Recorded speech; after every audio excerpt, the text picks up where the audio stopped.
नोटाबंदीचा निर्णय अयोग्य असून पंतप्रधान मोदींना हा निर्णय मागे घ्यावा लागेल असं एमआयएमचे अध्यक्ष असदुद्दीन ओवैसी यांनी म्हटलंय। देशभरात नोटाबंदीमुळे 50हून अधिक जणांचे बळी गेले। नोटा बदलण्यासाठी भाजपचे खासदार रांगेत उभे का दिसत नाहीत असाही सवाल ओवैसींनी केलाय। तसंच या निर्णयामुळे भारताची अर्थव्यवस्था अडचणीत येईल आणि विकास दर घटेल असंही ओवैसी म्हणाले। नोटाबंदीच्या निर्णयानंतर उद्भवलेल्या प्रत्येक परिस्थितीवरती वेगवेगळ्या राजकीय पक्षांची भूमिका आपण समजून घेतोय। पहिल्यांदाच असदुद्दीन ओवैसी आपल्या बरोबर आहेत। गवर्नमेंट ये बोलती है मोदी सरकार कि आप पैसा लेकर मेडिकल शॉप पे चले जाओ, दवा खरीद लो। भाई वो पुराना नोट पे डॉक्टर क्यों नहीं ले रहा है? प्रिस्क्रिप्शन कौन लिख के देगा? प्रिस्क्रिप्शन के दिल्ली से लिख के देंगे पीएमओ ऑफिस से कि भाई ले लो प्रिस्क्रिप्शन, जाके दवा ले लो। आप तो ऐलान कर दिए, प्राइवेट हॉस्पिटल्स को आप परमिशन नहीं दे रहे हैं कि पुराना नोट लेके इलाज करो। दूसरी बात यह है कि आपका सवाल यह था कि कह दिया कि चेक ले लो। हिंदुस्तान में सिर्फ 2% लोगों के पास प्लास्टिक मनी है, 98% लोगों के पास नहीं है प्लास्टिक मनी। हिंदुस्तान में 20 करोड़ के करीब लेबर है। हिंदुस्तान में 40 करोड़ लोग लिखना पढ़ना नहीं जानते। ऐसे लोग ये पूरे के पूरे कैश इकोनॉमी पे डिपेंड करते।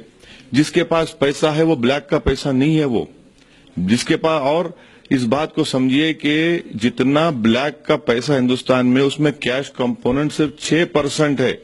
और ये सरकार जो है 6% के लिए पूरा 86% करेंसी को जीरो कर दिया इन्होंने एक ही झटके में। अब बताइए, जो लोग कैश इकोनॉमी डिपेंड करते, सूरत का मार्केट डाउन है, महाराष्ट्र में इचलकरंजी वहां मार्केट बंद है, क्या करेंगे लोग? ये किसान क्या करेगा? अच्छा, महाराष्ट्र में कोऑपरेटिव बैंक को इजाजत क्यों नहीं देते भाई? आप डिपॉजिट्स देख लो, आप डिपॉजिट जब कोई करेगा तो आ जाएगा वो, मगर किसान को तो कोऑपरेटिव बैंक्स को तो किसान का बहुत रिश्ता है, जुड़ा हुआ है जमीन का। लेकिन उसकी हिस्ट्री है, करप्शन की हिस्ट्री। अरे हिस्ट्री है तो फिर आप एक्शन क्यों नहीं लिए? आप 2-2.5 साल से सरकार है, 2 साल से महाराष्ट्र सरकार, कितने आपने एक्शन लिया? क्यों नहीं लिया आपने? अरे इनोसेंट आदमी पैसा डाला है तो गलती किसकी है? गलती सरकार की भी है, गलती वो बैंक चलाने वालों की भी है। तो भाई आप मेरा पैसा मुझे दीजिए ना मौका, मैं क्या करूंगा? कैसे लोग जिएंगे? 55 लोग मर चुके हैं। इस सरकार को सोचना चाहिए, डिसीजन वापस लेना पड़ेगा। और वैसे भी ये कोई अच्छी इकोनॉमिक्स नहीं है। 7 महीने लग जाएंगे नया करेंसी छपकर आने के लिए। उस वक्त तक क्या करेगा अनऑर्गेनाइज सेक्टर? क्या करेंगे फार्मर्स? क्या करेंगे? आप बोलते हैं कि 2.5 लाख में शादी कर लो। क्या 2.5 लाख में शादी करेंगे भाई? तो बताइए ये कौन सा अच्छा डिसीजन है? पैसा जिसका उसको तो निकालने दो ना, आप वो भी निकालने नहीं दे रहे आप। ये अच्छा प्रयास है ना। आप क्यों नहीं मानते कि इससे ब्लैक मनी कुछ तो आएगा? छोड़ दीजिए ब्लैक मनी की बात जिसको आप अपोज कर रहे हैं, काउंटरफीट नोट तो कम होंगे, क्योंकि लोकसभा में ब्लैक मनी को खत्म करना है तो ब्लैक मनी सिर्फ कैश नहीं है, ब्लैक मनी में कैश है। तो पहला सुनिए, तो 6% है खाली, और हमारे कंट्री में 98% के पास क्रेडिट कार्ड नहीं है। हमारे मुल्क में 1 लाख की आबादी के ऊपर 8 बैंक है खाली। तो क्या इस पे चलेगा? जाके देखिए जितना डिस्ट्रेस है। ब्लैक मनी के खिलाफ सब हैं।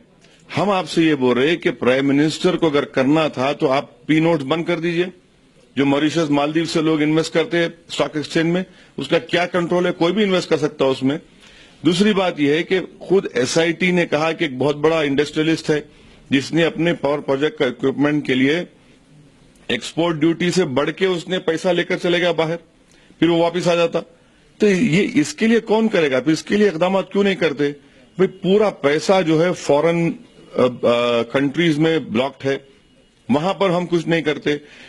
आखिरी बात कि एचएसबीसी बैंक की लिस्ट हमारे पास आई, हम उसको इस्तेमाल नहीं करते। इसलिए नहीं करते कि नहीं हमारा ट्रीटी, अरे कहे का ट्रीटी? वो फ्रेंच आदमी हमको दिया है, ले लीजिए उसको, आप लेके बताइए दुनिया के सामने। इतने एनपीएस हैं, विजय माल्या का आप वेव ऑफ कर दिए 1,000 करोड़ रुपए, तो ठीक है किसान का वेव ऑफ करो। चलो, आप गवर्नमेंट ये बोलती नहीं हम वेव ऑफ का मतलब ही नहीं कर्जा माफी, ठीक है वेव ऑफ ही कर दो किसान का, चलो कर दो वेव ऑफ। आपका प्रॉब्लम ऐसा है कि कोई प्रयास नहीं करता है तो आप कहेंगे कि मोदी कुछ नहीं कर रहे हैं। कुछ प्रयास करने की कोशिश करता है, इसमें अपॉर्चुनिस्टिक पॉलिटिक्स शुरू हो जाता है। कोई लोग राष्ट्रपति से मिलने चले जाते हैं, फाइनेंशियल बात कोई नहीं करता। इसमें हुआ या अच्छा हुआ, इसको वेट करना है। मेरे भाई, अच्छा काम करेंगे तो ताईद हर कोई करेगा। हम गवर्नमेंट से सब यही बोल रहे हैं कि आप हर वादे आपके, आप उसको पूरा नहीं कर सके। मोदी ने कहा था कि हर साल 1 करोड़ नौकरी दूंगा, 2.5 साल हो गए, 2.5 करोड़ नौकरी मिला क्या हिंदुस्तान के नौजवानों को? सबसे बड़ा पॉपुलेशन का हिस्सा हमारे मुल्क में 60% के ऊपर नौजवान है 35 साल के नीचे के। 2.5 करोड़ नौकरी मिलना चाहिए था, आप खाली 1,30,000 नौकरी दे सके। इसका क्यों आप फेल हो गए? आपने कहा था कि डॉलर जो है 35-37 रुपए पे आ जाएगा, डॉलर 70 रुपये हो चुका है, डॉलर 70 रुपये हो चुका है। आपने कहा था कि इकोनॉमी रिवाइव होगी, कहां का इकोनॉमी रिवाइव हुई है? बैंक्स में जाइए, बैंक्स लोन नहीं दे रहे हैं, बैंक्स लोन नहीं दे रहे हैं। अगर कोई फैक्ट्री डालेगा इक्विपमेंट के लिए, उसके लिए, मशीन के लिए, बैंक्स देने तैयार नहीं है। तो ये हर महाज पर ये लोग नाकाम साबित हुए। कश्मीर में 4 महीना कश्मीर बंद रहा। आप भी गए थे, वहां ब्रेक नहीं मिला था, लेकिन जैसे ये बयान आया वहां सब बंद हो गया। नहीं नहीं नहीं, बिल्कुल नहीं बंद हुआ। कल एनकाउंटर हुआ, मारा गया हमारा एक बहादुर सिपाही, आसाम में हुआ। देखिए, काउंटरफीट करेंसी जो आप कह रहे हैं वो 0.01% है। 16 लाख करोड़ की हमारी करेंसी में काउंटरफीट, इसको FICN बोलते, फेक इंडियन करेंसी नोट, वो 0.01% है। तो ये फिगर्स गवर्नमेंट के दिए हुए हमारे नहीं है। हम आपसे ये कह रहे हैं कि आपकी प्रायोरिटीज गलत हैं। आप सिर्फ ऐलान कर दिए, आपको किसने रोका था? इसको सीक्रेट, चलो सीक्रेट रखना था इसको, मगर करेंसी का इंतजाम करना था, पूरा करेंसी छपाना था। अब आपको करेंसी लाने के लिए 6 महीने लगेंगे। आप अंदाजा भी लगा सकते हैं कि क्या होगा पूरे हिंदुस्तान में, रूरल एरियाज में। 40 करोड़ लोग पढ़े लिखे नहीं है, 8-8 घंटे 10-10 घंटे वो लाइन में खड़े रहे हैं। हिसाब कर लीजिए, एक गरीब अगर एक लेबर काम करता है, कम से कम दिन में 200 रुपए कमाता है। वो 200 रुपए से लगा लीजिए 4 दिन, रोज 8,000 करोड़ का नुकसान हो रहा है उन लोगों को। अरे शहर में ATM में लाइन लगी हुई है, जिस जगह पर आप और हम बैठे हुए हैं उस्मानाबाद में, चल के देखिए, आज भी लोग परेशान, रास्ता तमाम मैं देख रहा था। तो ये इस तरह की लाइनें, लेकिन कम हुई है, लाइनें कम नहीं हुई, पैसा नहीं है बैंक में, इसीलिए चक्कर मार मार के थक चुका है आदमी। पैसा ही नहीं दे रहे, मेरा पैसा नहीं दे रहे। आप बोलते हफ्ते में खाली आप ट्रांजैक्शन 2,000 रुपए करेंगे। अरे 2,000 रुपए कैसा करेंगे भाई? 2,000 रुपए में क्या होगा बताइए आप? हिंदुस्तान के वजीर आजम बोलते हैं कि गरीब आराम से सो रहा है। नहीं, गरीब नहीं सो रहा है आराम से, गरीब सबसे ज्यादा परेशान है। आपको क्या लगता है किसकी वजह से लिया गया था? अब उनको ही पूछिए, वो तो कह चुके हैं हमको ब्लैक पैसा लाना है, काउंटरफीट नोटों को रोकना है। काउंटरफीट बोल रहे हैं। ये 2,000 रुपए की नोट, जितने सिक्योरिटी फीचर्स उसमें होने चाहिए, है ही नहीं सिक्योरिटी फीचर्स। अच्छा, नहीं है। आइए आप एक्सपर्ट से पूछ लो, आपकी राय बताइए। 2,000 रुपए की नोट बोल रहे हैं कि उसमें नैनो चिप है, और 150 मीटर में चले गए तो वो सैटेलाइट देते। ये गवर्नमेंट ने नहीं कहा। अरे आपके मीडिया के लोगों ने कहा, मीडिया के लोगों ने कहा था, अरे नैनो चिप 150 मीटर में जाके, क्या सैटेलाइट है क्या? मंगलयान से मिल गया क्या 2,000 नोट जाके? क्या बात कर रहे हैं? यानी अजीब और गरीब बात कर रहे हैं, कुछ में कोई ढंग ही नहीं है, कोई उसमें बस बोले जा रहे हैं। अच्छा, इतना है ना तो कहां है बीजेपी के एमपीस? क्यों नहीं जाते अपने अपने बैंक के सामने खड़े रह के बताइए, मोदी की तकरीर सुनाइए कि मोदी ने कहा कि गरीब आराम से सो रहा है और पैसे वाला नींद की गोली खा रहा है। बोलिए, जाइए, जाके मिलिए लोगों से, मालूम हो जाएगा। क्यों नहीं जाते ये लोग? ऐलान करते रहे भाई, जाओ ना, अपना पार्टी का आपका फैसला, तो जाके पब्लिक को समझाइए, जाके फेस करिए पब्लिक के गुस्से को, एंगर को। नहीं कर सकेंगे, किसान से मुंह नहीं दिखा सकेंगे। मार्केट जाइए, खुद गुजरात में जहां से हमारे प्रधानमंत्री आते हैं, सूरत में लोग जाकर दूध डाल दिए, पूरा कलेक्टर का पूरा खेत का सामान डाल दिए, टमाटे डाल दिए, सब डाल दिए। आपको लगता है इम्प्लीमेंटेशन में प्रॉब्लम हुआ है? अरे बगैर सोचे समझे फैसला ले लिए। अच्छा, बगैर सोचे समझे तैयारी करते, पूरा पैसा जमा करते। देखिए, यूरोप में यूरो इंट्रोड्यूस हुआ, उन्होंने टाइम दिया। फिलीपीन, इंडोनेशिया ने अपनी करेंसी चेंज किया, टाइम दिया लोगों को। तो ये इसमें बुरी बात क्या थी?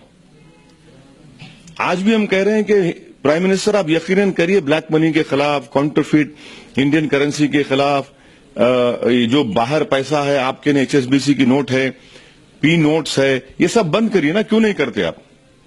और मैं फिर से कह रहा हूं कि जब तक हमारे इलेक्शन सिस्टम में first pass the post system होगा, जो अंग्रेजों ने हमको हमारी विरासत, उनकी विरासत छोड़ के गया है, ये हमारे कंट्री से करप्शन नहीं खत्म करेगा। हमको इस इलेक्टोरल सिस्टम को बदलने के लिए डिबेट करना जरूरी है। यही इलेक्टोरल सिस्टम सबसे बड़ी, कई वजह हैं, करप्शन, ब्लैक मनी बोलिए, उसमें से एक बड़ी वजह ये first pass the post system है। पहले दिन जब ये डिसीजन आया था हर पॉलिटिकल पार्टी इसको प्रेज कर रही थी। नहीं, मैंने अब स्टैंड बदला। नहीं बदला है। मैं जाके देखो आप, वेरी नेक्स्ट डे मैंने कहा ये बात, वेरी नेक्स्ट डे मैंने कहा कि गवर्नमेंट ने गलत एक्सक्यूज बनाया काउंटरफिट करेंसी का, गवर्नमेंट ने गलत फैसला लिया है। असादुद्दीन ओवैसी होते, ऐकलं तुम्ही राजकीय पक्षाची भूमिका आहे त्यांची ती, आर्थिक मुद्दे किती आहेत त्यांना एक्सप्लेन नाही करता आलं बहुधा। कॅमेरामॅन काकासाहेब कांबळे समीर राहुल कुलकर्णी, एबीपी माझा, उस्मानाबाद।